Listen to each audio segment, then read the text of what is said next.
Welcome to The Explainer. Today we're digging into a really provocative analysis, one that basically questions Europe's entire role in the 21st century. I mean, talk about starting with a bang. The source material we're looking at today just comes right out and says it. The whole idea is that Europe, once the center of the Western world, is seeing its era of global importance come to an end. So the core argument here, the big idea, is that Europe is on a path to, irrelevance.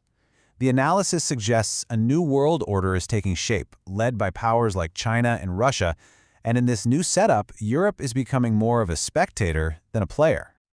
Okay, so you're probably thinking, that's a huge claim, where's the proof, right?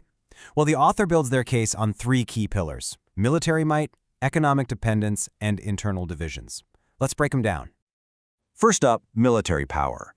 The argument is that Europe has become what you might call a paper tiger. It looks impressive on the outside, but in a real fight, it lacks a serious bite.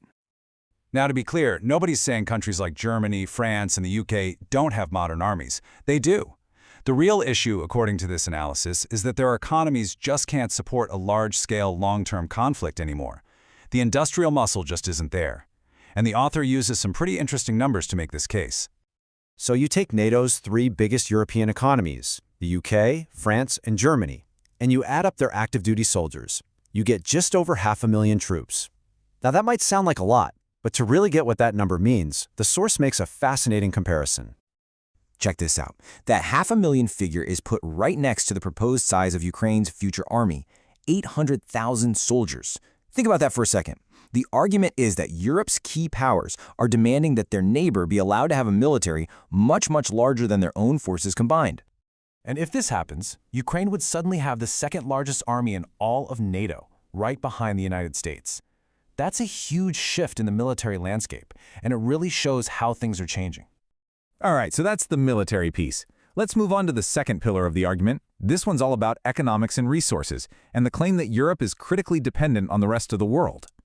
The text argues that Europe's ability to actually make things has shrunk, and at the same time, it's become really reliant on other countries for basic necessities. We're talking energy, natural resources, even food. And that kind of dependency, the source claims, leaves you wide open to outside pressure. But, and this is important, the analysis shows it's not a simple story of weakness. For instance, when it comes to agriculture, the EU is an absolute powerhouse, with a trade surplus of over 70 billion euros last year. And this is where it gets really nuanced. See, Europe exports tons of wheat and barley, but it has to import other critical grains, like maize for animal feed and staples like rice. This creates some very specific weak spots. So what's the bottom line? The author calls it a state of moderate dependence. The food system as a whole is strong, but that reliance on imports for things like animal feed creates a key vulnerability that could be exploited in a crisis. Okay, so we've gone from external dependencies to internal problems. This brings us to the third pillar of the argument, that deep social and political fractures inside European countries are speeding up this decline. The source points to these four things working together: sluggish economies, governments drowning in debt, splintered political systems, and a big cultural shift away from traditional identity. Let's drill down on that cultural point for a second, because the source uses a really striking example from the UK to make its case. Just look at this timeline.